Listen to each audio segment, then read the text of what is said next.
Bonsoir et soyez les bienvenus dans ce journal sur Gabon News. À la une de l'actualité ce soir, cette conférence de presse sur le lancement prochain d'une campagne contre la polio au Gabon, une initiative du gouvernement gabonais qui débutera dans quelques jours seulement à Bitam. Plus de précisions dans ce journal. Et puis, les étudiants de l'Institut technologique d'Ovendo durcissent le temps en grève de protestation sur l'application du système LMD depuis plusieurs jours. Ces derniers n'ont pas encore obtenu gain de cause, mais comptent aller jusqu'au bout de cette bataille.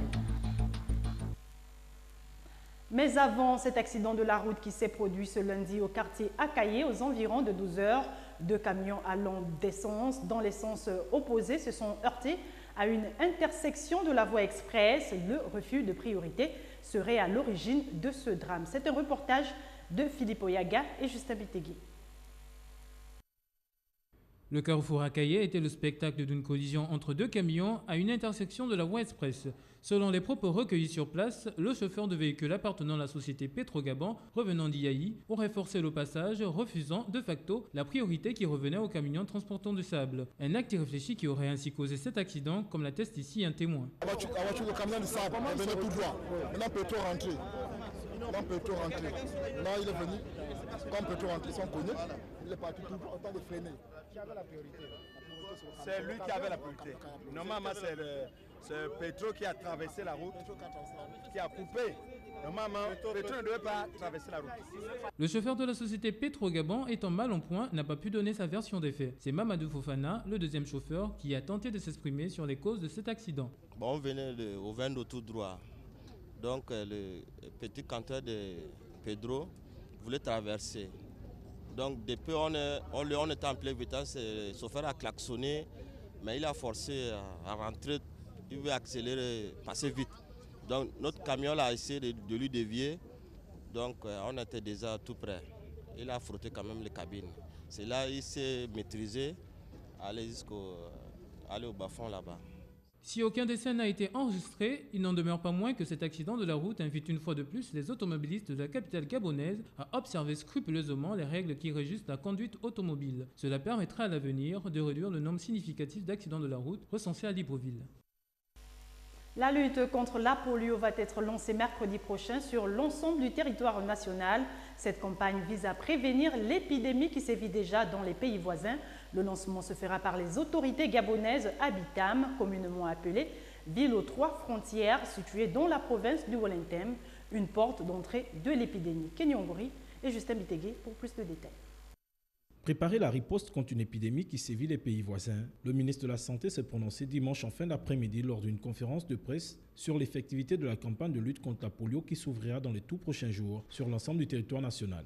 Toutes les organisations de la société civile, toutes les personnes de bonne volonté, qui, même de bouche à oreille, qui peuvent véhiculer ce message dans toutes les familles pour que, à partir de mercredi, vous ameniez vos enfants dans tous les centres de vaccination pour que les vaccinateurs ne passent pas à côté d'un seul enfant. Il n'y a certes pas encore de cas détectés au Gabon, mais les jeunes de 0 à 15 ans y sont invités à se faire vacciner. Il faut que tous les enfants soient vaccinés. C'est la seule manière de protéger nos enfants contre cette épidémie qui se rapproche de plus en plus de nos frontières. Puisque, comme je l'ai dit tout à l'heure, un cas a encore été découvert à Ebébéine, c'est-à-dire à moins de 30 km de Bitam, avant-hier. Cette campagne qui démarre mercredi prochain prendra fin le samedi. Les vaccins sont entièrement gratuits et disponibles dans les centres de santé maternelle et infantile. La seconde phase de cette campagne se déroulera dès le mois de juillet prochain, en même temps que la campagne de vaccination contre la rougeole.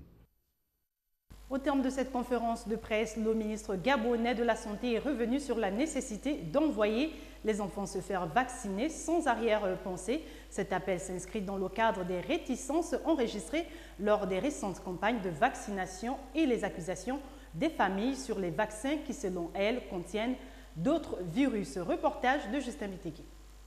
De nombreuses familles au Gabon sont réticentes lorsqu'il s'agit d'une campagne de vaccination, quelle que soit son utilité. À tort ou à raison, les autorités gabonaises en tête desquelles le ministre de la Santé se défend. La vaccination est garantie par l'OMS et par l'UNICEF.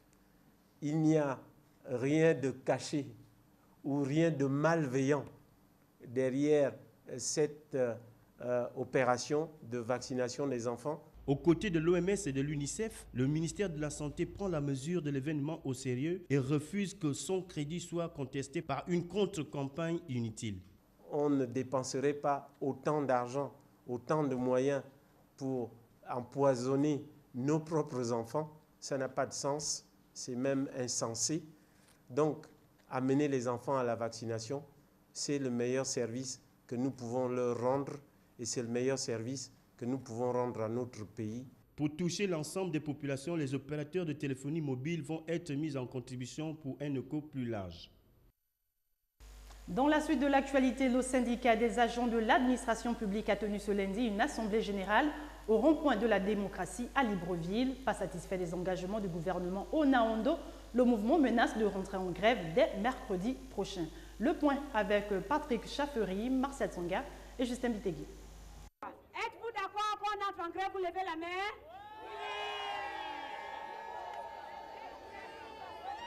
Le mouvement syndical des agents de l'administration publique, MOSAP, une coalition de 7 centrales syndicales, était réunie en assemblée générale ce matin, non loin de l'échangeur de la Cité de la démocratie. Plusieurs agents de l'administration publique ont tenu à marquer de leur présence cette rencontre et ont dit leur détermination à aller au bout de leurs revendications. Mais je pense que nous sommes à notre deuxième rencontre. Le MOSAP avait déjà tenu un point de presse pour annoncer à l'ensemble des travailleurs de l'administration publique que nous devrions déposer à cette époque un préavis de grève sur la table du gouvernement sur les points que nous connaissons aujourd'hui. En dépit des négociations entamées avec le gouvernement, cette coalition syndicale dit ne pas avoir été satisfaite puisque l'application des engagements du gouvernement n'est pas effective. Il menace donc de rentrer en grève à compter de ce mercredi 4 juin. Ces négociations ont déjà été entreprises avec le gouvernement. Nous attendons aujourd'hui l'application pure et simple de tous ces engagements.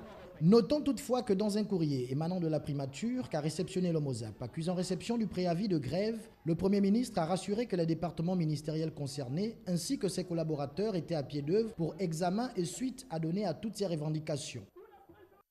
Et pendant ce temps, la situation de malaise prévaut toujours à l'Institut de technologie d'Ovendo où les étudiants ont barricadé l'entrée de leur établissement. Ils appellent les autorités à revoir leur position quant à l'application du système LMD dont ils disent être lésés. Marcel Tsonga pour le point. C'est leur statu quo et ça brûle. Point de solution, point de cours ici à Ito, disent les étudiants du dit institut qui estiment être lésés par l'application du système LMD dont ils ne se reconnaissent pas. La situation n'a pas évolué.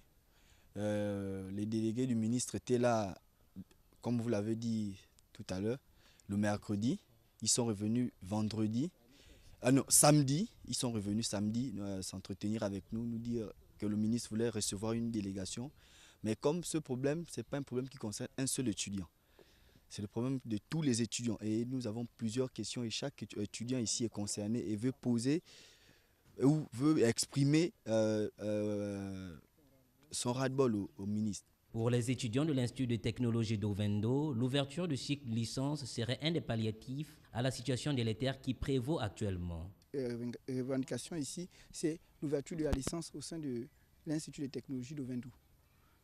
Donc, comme disait mon prédécesseur tout à l'heure, depuis ce statu quo, on ne sait pas réellement si le ministre est au courant, si c'est rien que le directeur et quelques membres du cabinet du ministre qui sont au courant, qui ne font que en fait nous distraire. Parce que depuis là, il faut dire que là, l'année tire à la fin. Donc, il nous reste juste les synthèses du semestre 4. Après les synthèses du semestre 4, normalement, nous étions censés commencer les stages dès le 1er juillet.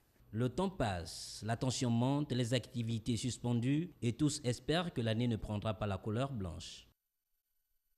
L'actualité hors de nos frontières avec cette journée de l'Afrique en France qui a été célébrée lors d'un débat dîner organisé le 27 mai dernier dans un hôtel du 1er arrondissement de Paris par le groupe des ambassadeurs africains accrédités dans la capitale française et ce en présence de plusieurs invités de marque. Reportage de Jacques Jarelsika, notre correspondant à Paris. Cette journée devenue une tradition fortement enracinée dans l'ensemble des pays africains représente le symbole du combat de tous les continents africains pour la libération, le développement et le progrès économique. Et cette année, les organisateurs ont jugé plausible et loisible de plancher entre deux coups de fourchette dans un hôtel huppé du 1er arrondissement de Paris et sur les thèmes « Ensemble pour une Afrique unie, forte et prospère ». Au nom du groupe des ambassadeurs africains à Paris, je tiens à remercier chacune et chacun d'entre vous d'avoir honoré notre invitation.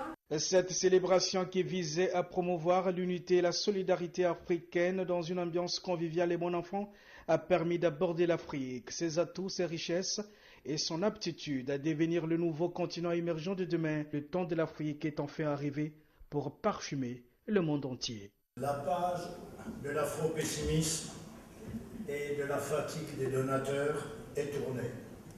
La région a affiché de très bons résultats économiques avec une croissance annuelle de son PIB de 4,5% en moyenne.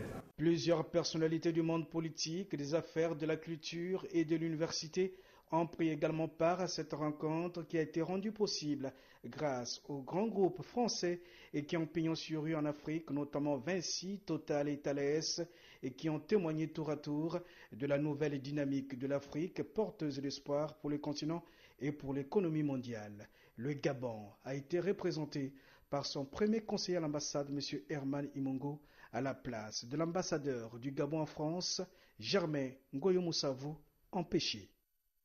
Voilà qui vient mettre un terme à cette édition. Merci pour votre attention. L'actualité se poursuit sur Gabon News. À demain, 20h.